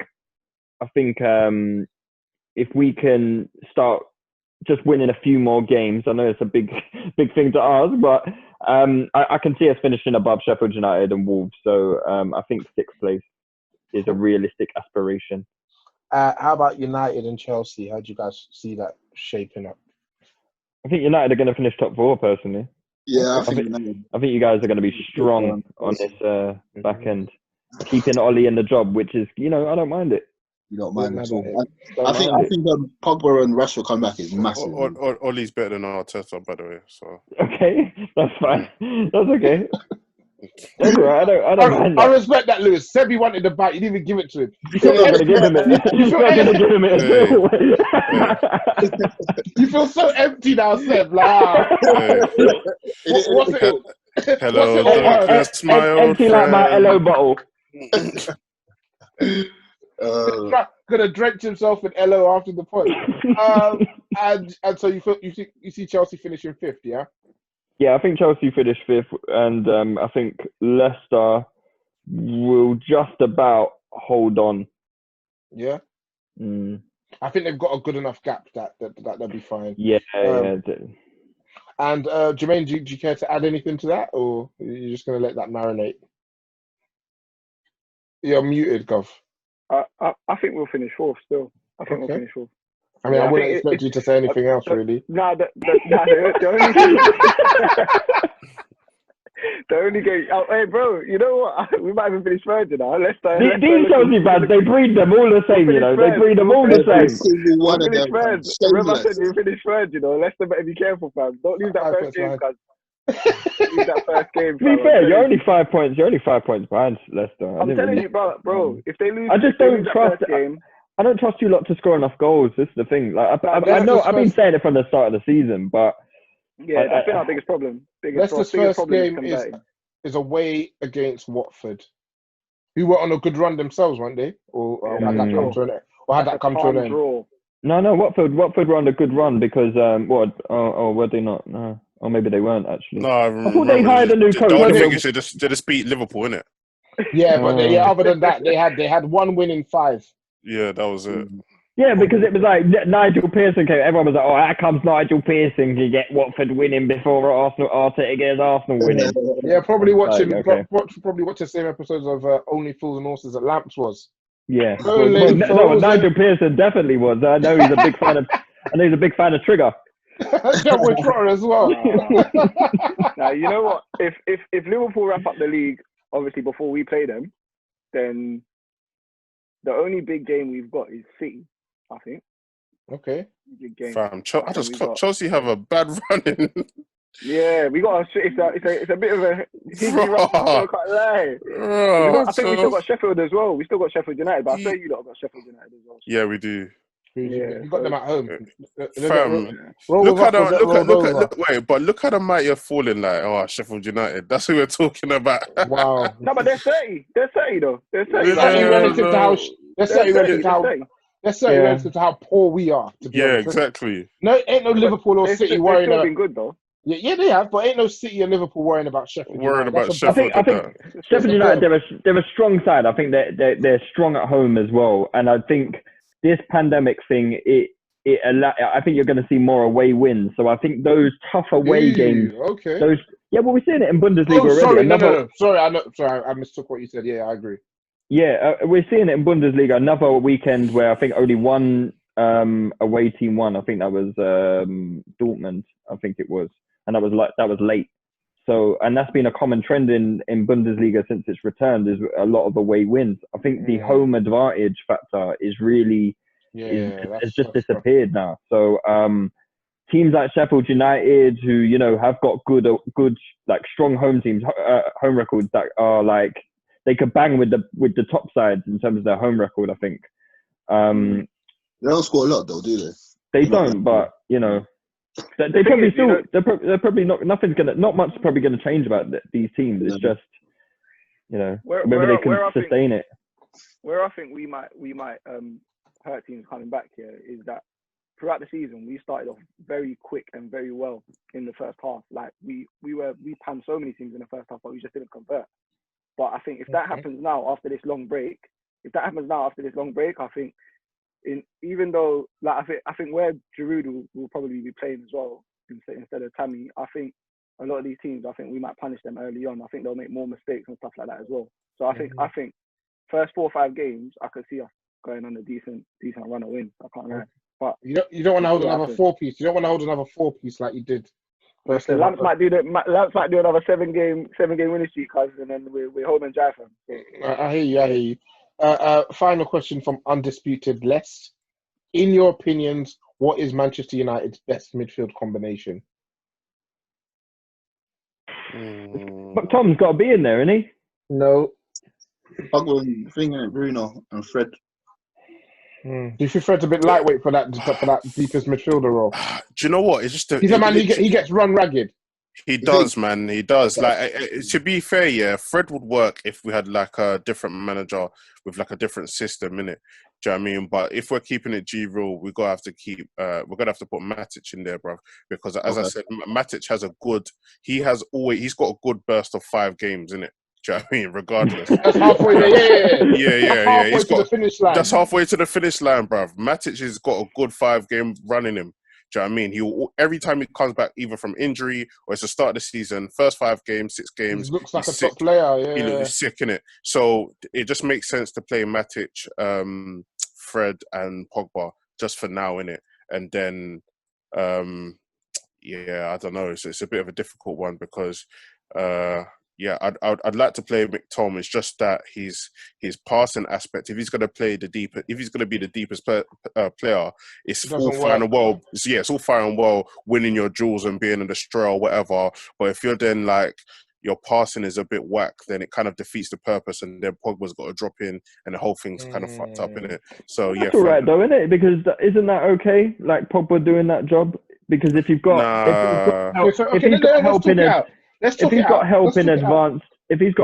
advanced areas like Bruno, I get it. Before, then it's okay for it's okay. Pogba deepest link in the midfield and defence. Then you've got Bruno to then be the player that links the midfield and attack.